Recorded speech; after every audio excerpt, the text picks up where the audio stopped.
Wow. Rolling on everything. We're here again. I know. You ready? I think so. Get into some big things. Let's freaking do it. All right. Welcome to Big Things. I'm Mitzi. This is Mike. And this is our show where we talk about all the things we're watching in marketing, social media, pop culture, and sports.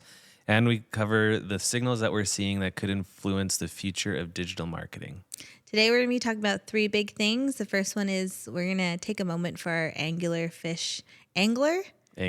It's actually a humpback angler fish. Yes, our friend anglerfish. And also we're going to talk about Landlines. They're making a comeback, and we think we know why. And IKEA slid into DMs after hours, and we'll talk about their campaign. Very interesting. Mm-hmm. First, before we get into anything, we got to talk about Canada versus USA. And I'm not talking about the 51st state. I'm talking about hockey, baby. Yeah. I have never been so invested in a hockey game. Yeah. I was like, if we lose, we might get invaded. Yeah. I felt like our independence as a country was on the line, and I was very happy that we won. Yes. Hockey is just intense like very few other sports. I don't really watch it during the regular season of the NHL, but I've mentioned to you a couple times that I feel like NHL playoffs are like some of the best playoffs out there. And I think it's because it's like so grueling, so intense, but it could change at the drop of a puck, for lack of better words. Like any moment, things could change. Yeah. And that's how this game felt the whole time. We went up 1 goal first. Felt like we had some momentum, but then they scored 2. We were down. We were down for most of the game, finally tied it up in the third. And then, of course, it had to go to overtime. Yeah. And I'm pretty sure, I think it was 2010 when U.S. last played Canada and Canada won. In the Olympics? Yeah, I think it was the Olympics. And it was 2-2 and it went to overtime and Canada won. So it's like a repeat. I remember watching that game because the Olympics were in Vancouver, and I lived in Vancouver, and there was all these outdoor viewing of the hockey games. Mm-hmm. And I went to one of the biggest ones because it was Canada versus US for the gold medal. And it was this huge space. It was kind of downtown. They closed all these streets, and they had this huge screen, and there's thousands of people there, and Nice. It was so fun. It was such a good vibe.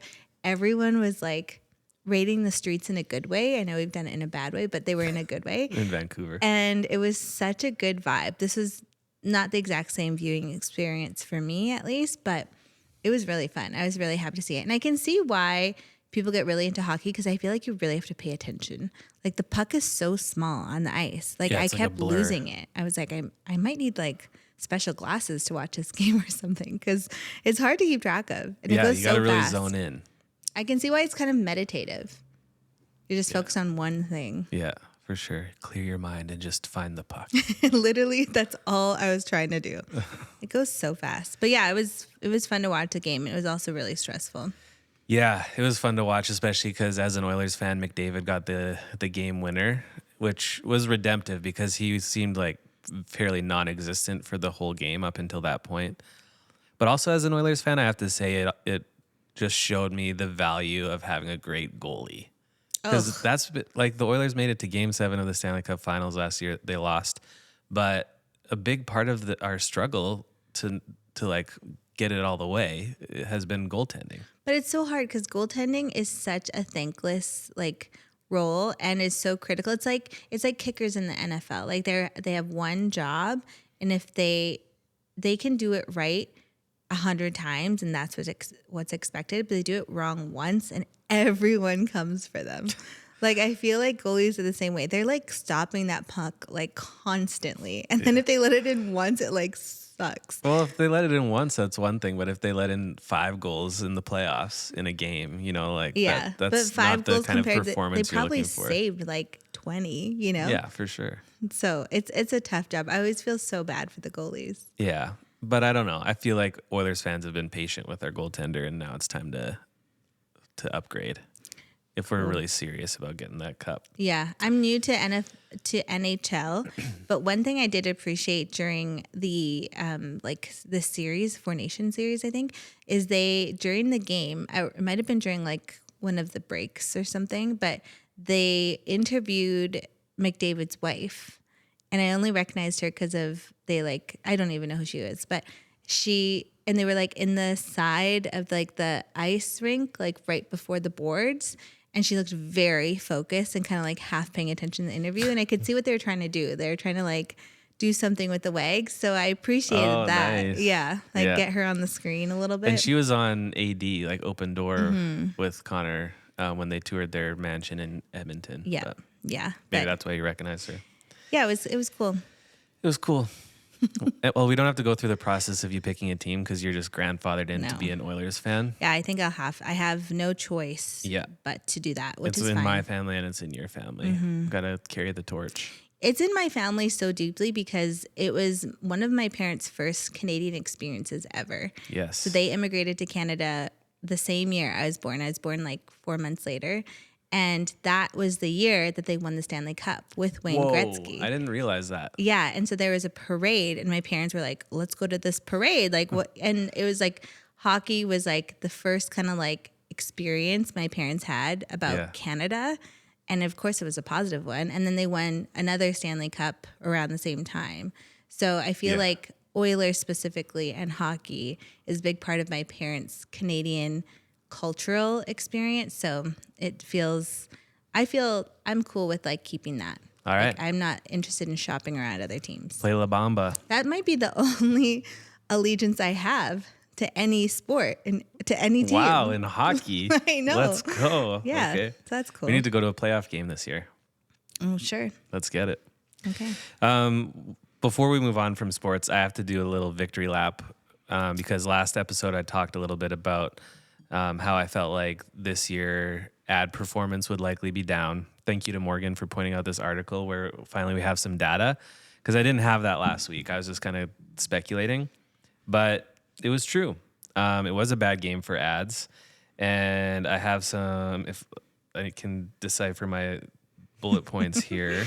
So I had kind of assumed, since it was a combination of two less likable teams, in my opinion, it was a blowout.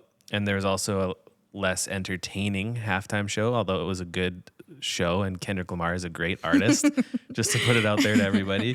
It was less entertaining than what we're used to seeing. But I would say it's not just the Super Bowl's fault. I think, especially given that this year was still a record-breaking viewership year for broadcast. I also had mentioned, and I hold to this, especially after some of the data I've seen, that it felt like there was just way too many celebrities just for the heck of it in these commercials, and they didn't necessarily add value in a lot of them, and it was just kind of confusing.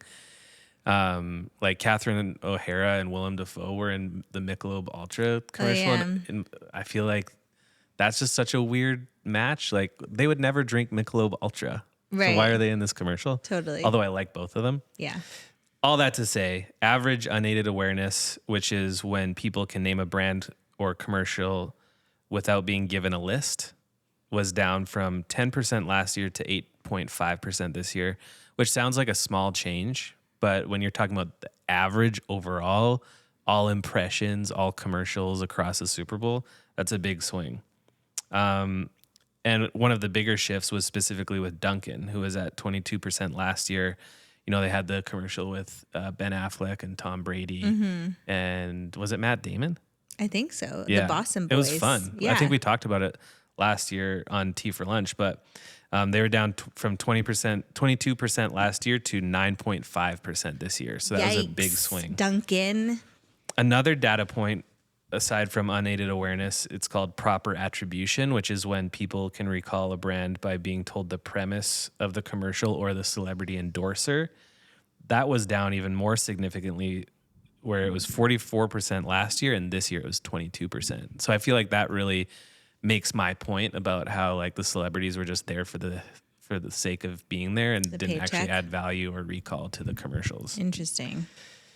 That's all I have to say about that. Yeah, Duncan, that's surprising because I actually like what they do during their Super Bowl commercials, but it's true. Like I don't even remember. I don't even know if I watched this year's because like it wasn't viral. They should have had Sabrina Carpenter and Ben Affleck, of course, because Sabrina just had a collab with them. They had like an espresso drink of some sort. It was like short and sweet. which is Nice. the title of her album. So I would have loved to see something like that. But yeah, maybe like And it's, to be fair, it's not always a reflection of the commercial itself. Yeah. Like, I don't have it in front of me, but I know a couple of the ones that did well this year were specifically in the first half of the Super Bowl, and like half a dozen of the ones that significantly regressed, which I think included Duncan, were in the second half of the Super Bowl. which is such a gamble because It like is. it's either the NFL is gonna rig the game to make sure it's a good No. game. Well, truly, in order to make the most of like these advertisers, like this is a big business. They're paying what $8 million per 30 seconds, right? So, like it's so random. It's such a toss up. Either they have to rig the game to have that second half of advertisers like get a bang for their buck, or they just kind of let the chips fall where they may. And then sometimes that means that like advertisers don't get as much for what they paid for. It is a big gamble. Like even last year to this year, last year the game went to overtime and Right. the Chiefs won by 3. Yeah. And then no one was turning it off. So like, Right. Everyone was on the edge of their seats right till the end. And it had a better halftime show in terms of like mass appeal. entertainment. Yes. And then this year the game was decided in the first half. There were some points scored in the second half, but it was over. So everyone, I think, was just kind of like their attention was diverted from the screen. It was more about what was going on with their friends and stuff like that. Interesting. Well, Yeah. hopefully next year will be a better one for all the real football fans. Let us pray. Do you want to get San into Francisco. thing one? Okay, yeah, let's talk about thing one. So Gen Z is losing it over the lone anglerfish. That's a tough word for me to read. So it's also known as a sea devil, if that's easier for you to say. Sea devil fish. Yeah. So usually found 6,500 feet under sea, a rare black sea devil was filmed by marine researchers swimming towards the water's surface. A shark conservation NGO called the black razor-toothed creature a legendary fish that few will ever have the privilege of observing alive. Tragically, the fish died just hours after being spotted, making its final swim all more poetic. The scientific discovery has since spread across social media and sparked an emotional outpouring that I've never seen before. Okay, I'm going to read some of the TikToks and comments. Like some TikTokers are speculating as to why the fish was so far from home. Was she sick? Was she scared? Was it a bet? Or was she just lonely like most of us and have nothing left to lose? Was it grief? And it's the bravest thing I've ever seen. Okay, so I did a poll at the office because this is not my type of content. Like I am not an empath towards animals, although I do have some exceptions. Like I'm not like a savage. Like I do feel something when I see like a dog being adopted, Right. or those videos where like they found a dog in like an alley that's like neglected for years, and like through love and care, it's like brought back to life. Like that stuff really gets me. But like But this you hate frogs. You literally cannot with monkeys. no, and this is not for me. The angler sea devil fish, that is not my cup of tea. But I did a poll at the office, and some people really did have an emotional connection with this fish. I wanted to read some of the comments that I saw in some of the TikToks because it's interesting. Okay, one person said, "I've spent my whole life carrying a light no one could follow. So for my final day, I chose to chase one I never made." So people are like, really? I could cry. What? So they're like, these are comments that they like are saying on behalf of this Yeah, fish. it's like caption the video. Yes, kind of exactly. vibes. So yeah. born in the darkness, died in the light. What if she was lonely and swam to the light thinking it was another anglerfish? No. Did you swim up? No, wait, this one. Did you swim up here to die? No, I swam up here to live. Come on. I want a Pixar. I can't read today. I want a Pixar of her now. And this last one really got me. I'm so proud of her. Like we're not okay. Like we're not emotionally well. I'm just trying to like unpack why this is a like pop culture moment. You know, like why? Yeah, why you're trying to psychoanalyze it. Well, I'm curious. Like, What does it I say think about it's us? I think it's partly because it's funny, Yeah. but also partly maybe because the fish is like quite ugly, Yeah. and it's like ugly in almost a cute way. Well, like people are there. I've seen some videos like rarely are these like reactions happening to a video of the actual fish. It's like people are illustrating the fish and like making little characters of the fish. And like in those ones, it's cute. It has like a little light, like.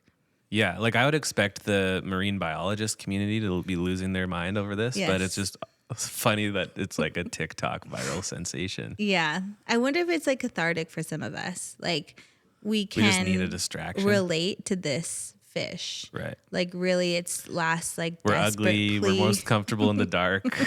Like, coming out of winter, spring is exposing everything. Yeah. Actually, I need to be honest, and I feel like this for me, aside from like the cute, like fun shared moment that we're all having, I feel like this is the beginning of a scary movie. You know, like in what way? Like this TikTok? No, like this anglerfish being spotted outside of its natural habitat. Like, you know, when there's like apocalyptic movies and it's like something happens and everyone perceives it a certain way and it's like cute or endearing or exciting, or you see this like strange animal on a dark path and you're like, oh, wow, it's lost. And you go up to it and it kills you. You know, like that kind of vibe. I feel like it's kind of ominous like that where, oh, this is a one-off right now. And we're all like, oh, it's so cute and it died and we're sad. But then what's going to happen next? Like 3 days from now, is there going to be this like gigantic eel that's only ever seen in the dark? And now it's out there and it actually like squished a boat. Right. And then next we're going to see some like gigantic crocodile or some like weird small like sea monkey that's just going to like cause mass confusion, you know? And what does that ladder up to? Yeah. Like, are the creatures of the deep sea coming to the surface because of something more sinister happening underneath? Yeah, it's like the glaciers are melting and like climate change caused Godzilla to reawaken and now we're dead. I could see it. I'm worried. I mean, I hope that's not the case. I hope it ends at this like ugly ass just fish, a one-off, just a heartfelt moment across the universe. Yeah, no, this fish is so ugly. I do not get it. I don't see I feel like we saw one of these in Finding Nemo, did we not? Yes, there is one in Finding Nemo. Cool. But yeah, I don't understand this, and I feel for our generation of people who are like having emotional reactions to this. Yeah. But, you know, to each their own. Some people like to go on wellness retreats in the jungle, and some people need to cry over ugly angular fish, and that's the way life goes. Yeah. Let the chips fall where they may. From the safety of our beds, we can see it through our phones, through our small screens.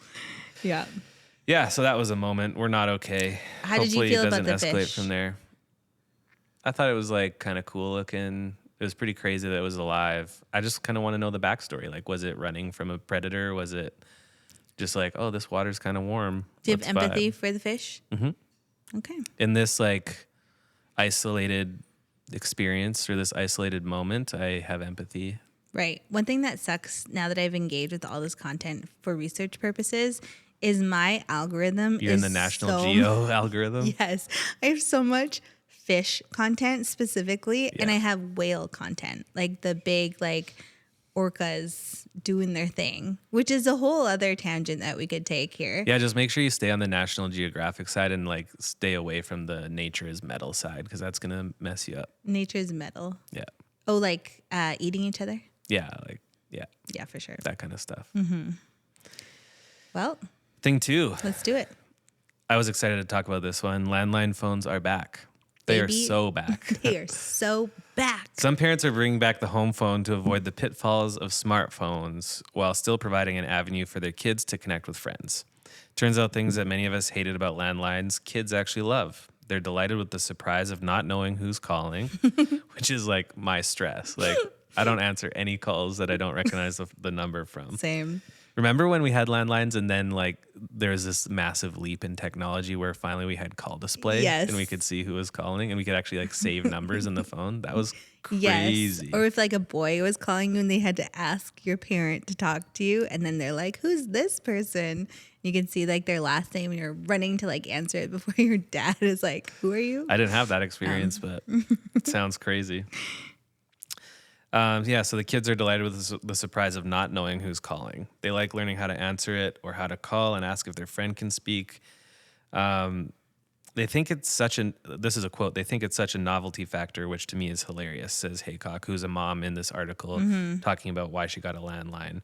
and who remembers her home phone as a teenager and chatting about nothing until mom kicked them off. This also speaks to something we talked about actually on the show a number of episodes ago last year when the U.S. Surgeon General called for tobacco-style warnings on social media and for kids to have more phone-free time. Research continues to show connecting poor mental health and physical health to children with smartphones and social media accounts. There's a stat as well that said young people who spend more than 3 hours a day on social media double their risk of depression and anxiety symptoms. Yeah, like this is being well researched. Like right now, like there's all these like studies out. There's also this book out that was called The Anxiety Generation, talking about society or technology's impact on youth specifically and the rise of like rates of depression, suicide, self-harm, so many things. And it's due to technology and social media. So like there's this whole movement of parents who are committing as a group or communities that they will not allow their kids to have phones until after puberty. And I think you and I have agreed that we want to do something of that sort. So I'm loving this. Like I think a home landline would be so clutch because one, we could also just phone home and like check in with one of us if we're with the kids, and like a kid could answer the phone instead of like having to text. Like I'm so bad at texting when you need me. Yeah, I think it's also kind of sweet as a parent that you can like pick it up and listen in if you need to. Like if you're not sure who your kid's talking to, or if you're like want to give them a 5-minute warning, you just pick up the phone and be like, yo, 5 more minutes. Yo. But yeah, and I also like knowing like who my kids are talking to. Yeah. Like it's like out in the open, like your landline's ringing, so-and-so is on the phone. Like I love it. Yeah. I think our daughter especially would enjoy this because she's kind of at that age now where she enjoys talking to people. You know, when they're toddlers, they don't really know what to do on the phone. They're like just listening and not talking. Yeah. But they get to an age where it's just like fun to connect, whether it's with your grandparents or your cousin or your friend from kindergarten, whatever it might be. Yeah. So yeah, I'm into it. Over the holidays, our daughter was like FaceTiming with her friend and they like didn't even talk. They just like stared at each other. They just like existed. Yeah. Parallel play. It's like I guess. that trend. No, but parallel play means something else. When you're doing an activity, I get it. Yeah. I feel like you need to like look up the definition to it. No, I understand. Yeah, but they just like existed on the like on my phone on FaceTime, just not saying anything to each other. So I kept being like, hey, why don't you ask her like what she got for Christmas? Like do something. Or like it's give her a tour of your room or something. Yeah, like like using my phone. So I love the idea of like not having one of our phones being used too for them to connect. And then her like learning phone numbers. That's probably a good life skill. Yeah, we realized recently that she has your number memorized, which is wild. And I've never taught it to her. So I was really impressed. Yeah. She just heard you repeat it before. Yeah, but I feel like we've also seen like back to some of our signals, like dumb phones are on the rise, like which are those like phones that don't have access to the internet. Pagers are back, magazines, cassette tapes, like all this like old technology is coming back. And I feel like it's like, sure, parents who are choosing it for their kids, but I think also just like younger generations just want like the ability to connect with other people without having access to the internet. Yeah. And even like we talked about last week, like people are just kind of starting to have this inverse reaction towards being chronically online. Like we want to be able to be connected to each other without being connected to everything. Yeah. And one thing we talked about last week too is how like being too online is seen as like low status. So that's interesting. Maybe like added layer to all of this too. Like people are starting to reject some of the like being online so much. Yeah. Love it. Yeah, well, let's call our friends and create a landline community. I'm so down. Yeah, I know. I feel like we've already started talking to some of our friends about like, what age are we going to agree to give our kids phones at, you know? Just for some context, if you don't have kids, like the studies that are showing like successfully avoiding technology and smartphones for your kids is much easier if they are not the only ones who don't have a phone in their friend group. So the move as parents is to like collectively agree with like your friends and community that you're not going to do the smartphone thing until a certain age and social media.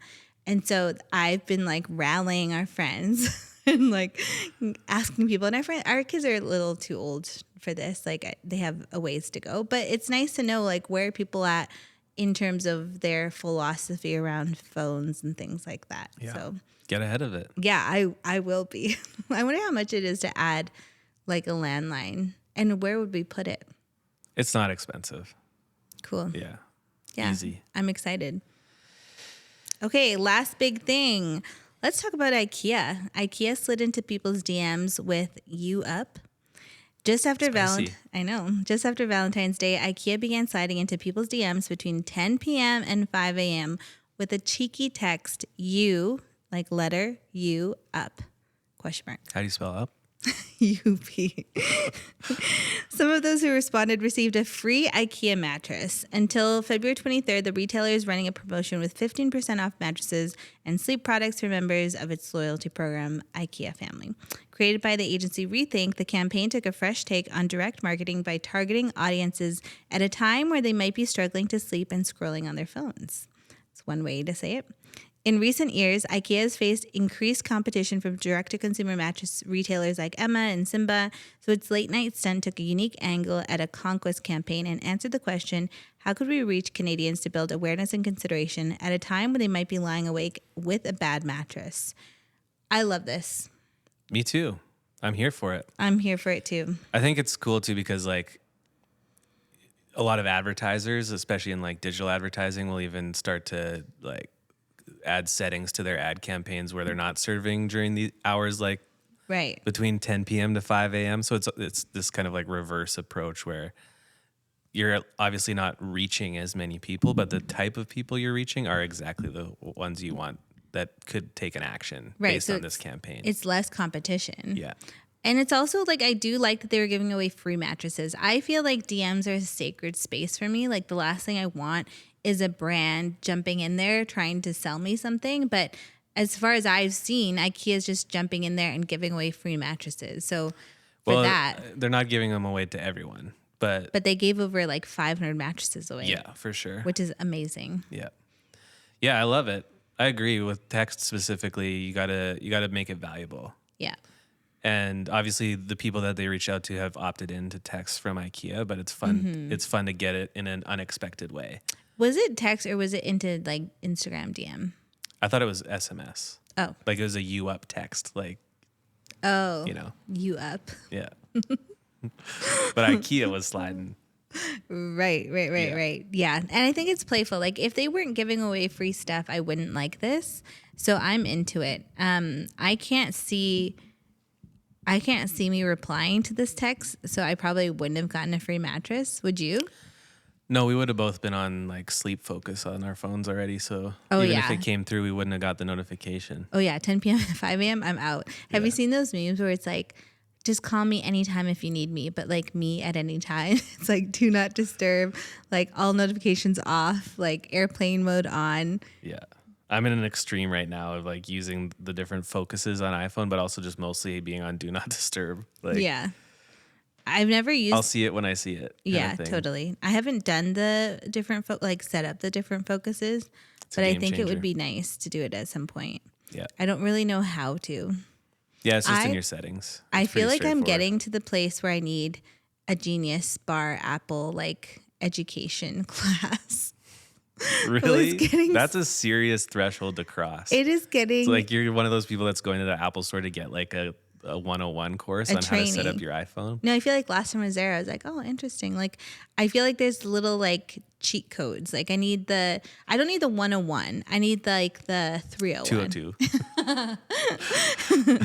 I need the like intermediate. I need not the beginner. 4th year graduate level class. Because like sometimes I'm like, I don't know how to find these things. And then sometimes there's people on TikTok that do this stuff. It's like all the hacks you need for your iPhone and stuff like that. Sometimes I'll see someone do something on their phone and I'm like, I didn't know you could do that. Like you could change the level of like your flashlight. You want to show the class? No, I didn't know you could change the brightness to your flashlight. And I was so shook to learn that. Am I the only one?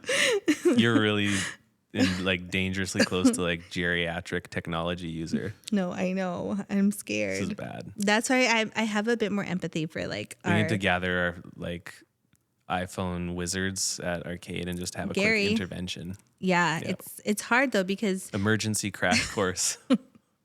I need a crash course in a few things. You do? It gets worse? What else? I mean, no, not like a ton of things, but like a Facebook Business Manager. Oh, that's hopeless for anyone. I know it's impossible to get into and like figure out how to do anything. Yeah. But also they're all kind of different. Even like your Instagram settings.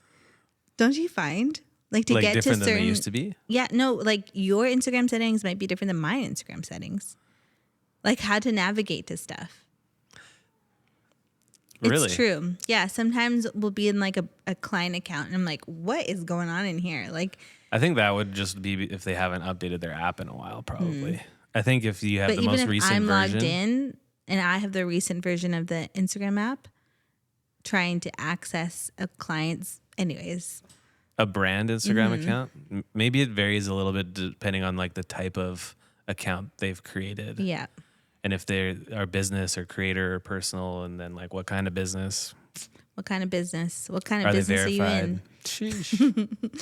One thing we haven't talked about today is the SAG Awards that were last night. I think because we're learning that people don't care about us talking about awards.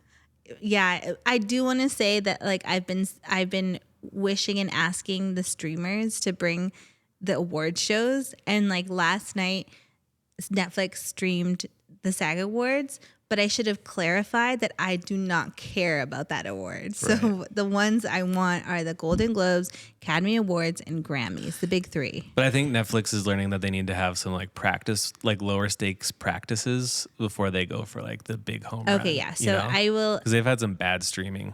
Yeah, they have. I need to acknowledge, like, thank you for listening, but that's not the one I care about. So maybe this year it was the SAG Awards, and next year it'll be the Grammys. Yeah, bring on the Grammys, bring on the Academy Awards. Yeah. That's the good stuff.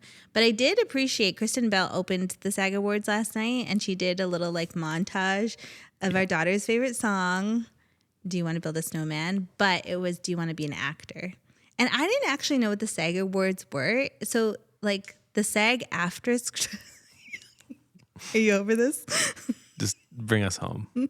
Okay, so the SAG after strike, which was like the union of actors that was on strike, right? Yeah. So this is the awards of that union. Yeah, so it was all just acting awards. So everything was about being an actor. And so at first I'm like, in theory, this is so smart. Like that's who should be getting or who should be nominating people for those acting awards. But then when I was watching just even some of the clips on TikTok, it was just like too much acting. Like I'm an actor. Like I came to LA to be an actor. We're actors. Yeah, like I embody people's human emotions and I'm such a great actor. But like also an actor's performance is such a community effort. Like the final version of like a movie is like you look good thanks to the cast and crew, you know? So I was just kind of over it. Yeah, I don't think, if I'm hearing you correctly, it's not like belittling being an actor, because like being an actor is hard. Like it takes a lot of skill and practice, but it just felt like we didn't need to watch. Like it was almost like this could have been like a closed door event where like actors just like encourage each other. Yeah. You know? I actually don't think acting looks that hard, to be honest. Well, that's because they're good at it. Right. Yeah. Good acting, I'm sure, is hard. I was trying to help you not go there and you just decided to bulldoze through and go there anyway. I know. I have to remember, like, the people out there are actors. And they've dedicated their career to this, and they're like excellent at acting. It. Yes. It just doesn't personally look that hard. It looks incredibly cringy. Even just memorizing the script would be hard, let alone for sure. making it like realistic. Like let's try memorizing our script for the podcast next time. No, memorizing looks very hard, but that's a different skill than acting. That's part of acting. Maybe. Are you doubling down? Tell us more. I won't double down. Okay. I'll let it go. All right. Anything else to say about IKEA? No, I liked it. Good job. Do it again. Congratulations. Don't text me. I won't text you back. Text me next time if there's a free mattress involved. Yeah. We Between need one for our 10 son. p.m. and 5 a.m. Sure. I'll wait up. I actually got a text from an unknown number the other day. Now, how do I find it? Trying to get you to vote. No, it was like so weird and open-ended. Hello, how are you doing? Didn't reply. Nice, good job. That's why you don't need 101. You just need 201. Exactly. Lesson number 1, don't reply to spam. Copy that. Well, everybody, thanks for watching. It got questionable there at the end, but you can subscribe on YouTube. You can engage with us on Instagram and TikTok. You can listen to this anywhere you get your podcasts. But most of all, we just want to hear what you're liking, what you're not liking. If there's anything you specifically want us to cover, anything you just think we need to stop talking about, like awards shows. Or football. No, not football. We're talking about that either way. Oh, sweet. But until next time, thanks for joining us. See you later. Oh, no, it's backwards. Oh, wow. Good job. Really don't want me to go there. Well, the last thing we need is people just like up in our comment section being like, how could you disrespect actors? It's like After kind of everything. funny.